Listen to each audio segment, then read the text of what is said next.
Hi guys, welcome to my videos on the Spain trip. So I recently went on the Spain trip this past summer. I was there from June 1st to around the end of June. I just want to start off by saying I think this is something you should really look into. So these videos will go through kind of a list of things to help you prepare for your trip. This first video kind of focuses on the pre-departure, what you should pack, what you should expect for the long flight, and kind of things like that.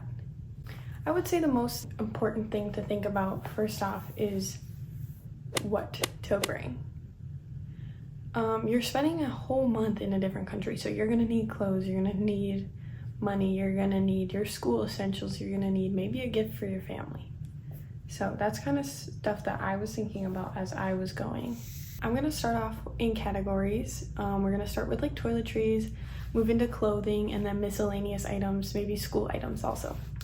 For toiletries, you're gonna want to bring shampoo and conditioner, body wash, all the main stuff, but just make sure that you know that you can buy it when you're there.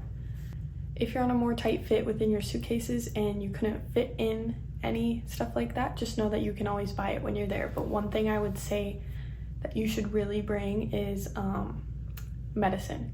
So if you tend to get sick or headaches, like if that's something that happens to you a lot, bring those. So that's kind of really important for toiletries. Obviously the main things that you use every day here, but just note that you're not gonna be able to shower as long as you would here. They kind of tend to want you to push it for less than 10 minutes, 5 minutes if you can, just because it is more expensive to have the water running in Spain. So that's something to think about. Obviously, if you check a bag, you can bring as much liquids as you want in the certain size compartment, but just know that if you are struggling or if you do forget, like, you can always buy it. For clothes, moving on to clothes, I would really recommend bringing pants, jeans, dress pants for guys, skirts for girls, dresses. It's just something that you're gonna see more of when you go to Spain. You're not gonna really see people lounging around in sweatpants, leggings, things like we do here. Leggings, I didn't wear mine once. I brought one pair and didn't wear them. Shorts you can wear, but a lot of people don't wear them often. I highly recommend bringing a swimsuit just in case you want to go on any fun activities to Barcelona or Valencia or up north to the Basque Country. We'll kind of talk about that more in my other videos about how there's so many opportunities for exploration. But yeah, things like that. But I would say the main thing you really want to think about is what you're wearing.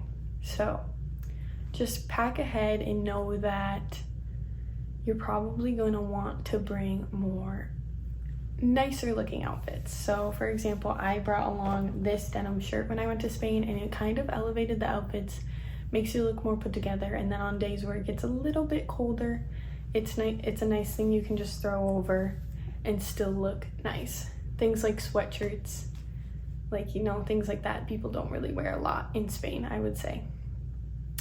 Highly recommend getting a nice pair of sneakers, maybe that you can put a nice insert, like sole inserts in them, or things like just a pair of sneakers that you think are comfortable.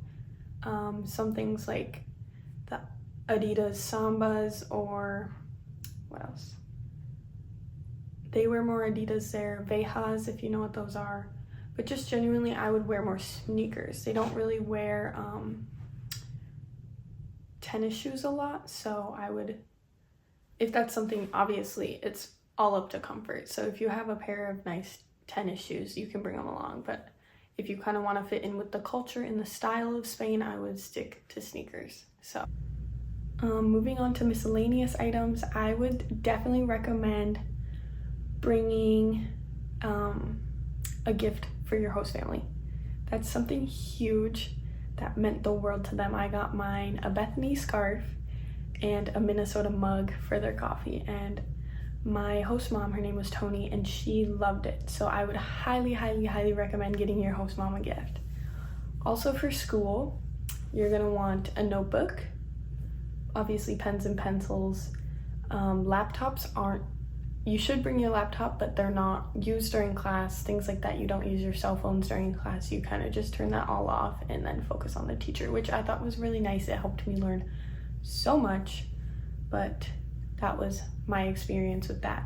And then I think that bringing a over-the-shoulder bag rather than a backpack is more easy and accessible for school. So like when you're riding on the metro, you can keep your arm on your bag, and then it's just easier, and it kind of fits with the whole European style. And lastly, be prepared for the long travel day. It's 12-ish hours. So I went from Minnesota to Canada, then we flew from Canada to Madrid. And once we got there, we got picked up and taken to our host families, so just be prepared for the really long travel day, and they'll try and talk to you right away.